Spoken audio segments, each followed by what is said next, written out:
आप देख रहे हैं आपकी अपनी आवाज न्यूज इंडिया।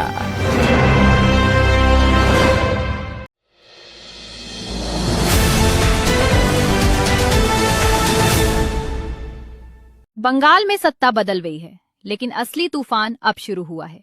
जिस ममता बनर्जी को लोग चुनाव हारने के बाद कमजोर समझ रहे थे, उन्होंने ऐसा दांव चल दिया है जिसने बीजेपी की नई सरकार की नींद उड़ा दी है।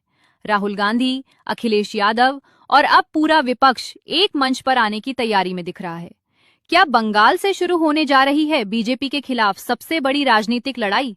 और क्या ममता बनर्जी फिर से वही खेल खेलने जा रही हैं जिसने कभी पूरे बंगाल की राजनीति बदल दी थी?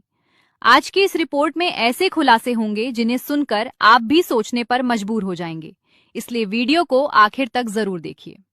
पश्चिम बंगाल एक ऐसा राज्य जहां राजनीति सिर्फ चुनाव नहीं होती, बल्कि भावनाओं, विचारधाराओं और ताकत की सीधी लड़ाई होती है। और इस बार बंगाल ने ऐसा राजनीतिक बदलाव देखा जिसने पूरे देश का ध्यान अपनी तरफ खींच लिया। बीजेपी ने बड़ी जीत हासिल की। शुभेंदु अधिकारी ने मुख्यमंत्री पद की शपथ ली। बीजेपी समर्थकों ने इसे ऐतिहासिक पल बताया, क्योंकि लंबे समय तक बंगाल की राजनीति में सिर्फ एक नाम गूंजता था, ममता बनर्जी।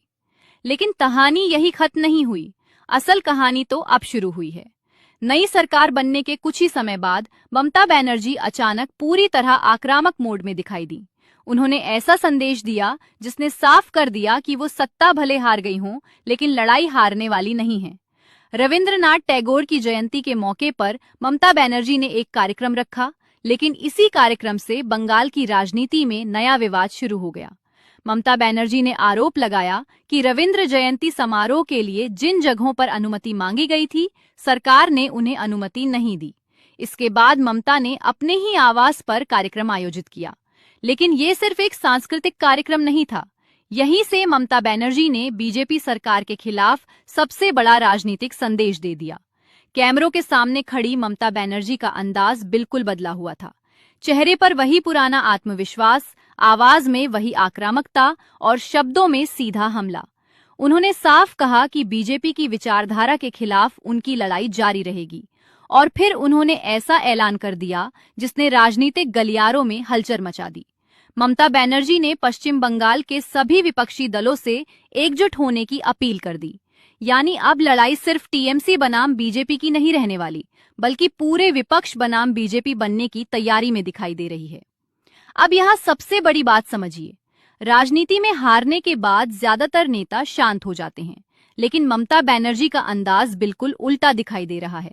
वो पहले से ज्यादा आक्रामक दिखाई दे रही हैं, और यही बात बीजेपी के लिए चिंता का कारण बन सकती है, क्योंकि ममता बनर्जी सिर्फ भाषण नहीं दे रही, वो एक बड़ा राजनीतिक माहौल बनाने की कोशिश कर रही हैं। और इसी बीच राहुल गांधी और अखिलेश यादव का समर्थन सामने आना इस पूरी लड़ाई को और बड़ा बना देता है। राजनीतिक जानकारों का मानना है कि अगर विपक्ष सच में एकजुट हो गया, तो आने वाले समय में बीजेपी को कई राज्यों में कड़ी चुनौती मिल सकती है।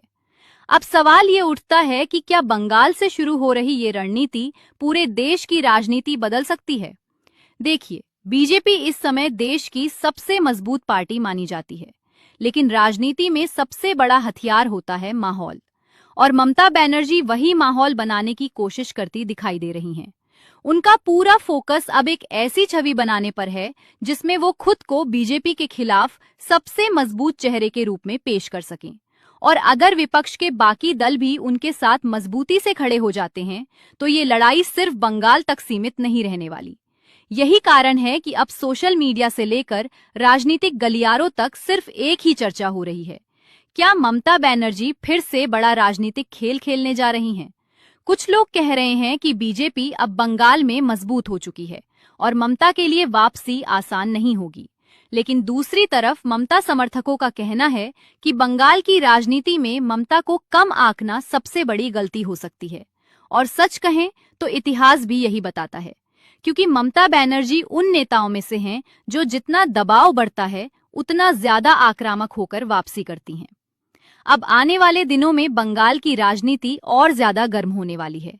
बीजेपी अपनी सरकार को मजबूत करने में जुटेगी, तो दूसरी तरफ ममता बनर्जी विपक्ष को एकजुट करने की कोशिश करेंगी। लेकिन सबसे बड़ा सवाल अब भी वही है, क्या ममता बनर्जी सच में बीजेपी के खिलाफ बड़ा मोर्चा तैयार कर पाएंगी? क्या राहुल गांधी और अखिलेश यादव के साथ आने से विपक्ष मजबूत होगा? और क्या बंगाल से शुरू हुई ये लड़ाई दिल्ली की राजनीति तक असर डालेगी? आपको क्या लगता है? क्या ममता बनर्जी अभी भी बीजेपी के लिए सबसे बड़ी चुनौती हैं? या फिर बंगाल में अब बीजेपी का दौर शुरू हो चुका है? अपनी राय कमेंट्स में जरूर बताइए। वीडियो पसंद आया हो तो लाइक करें, शेयर करें। आप देख रहे हैं आपकी अपनी आवाज न्यूज इंडिया।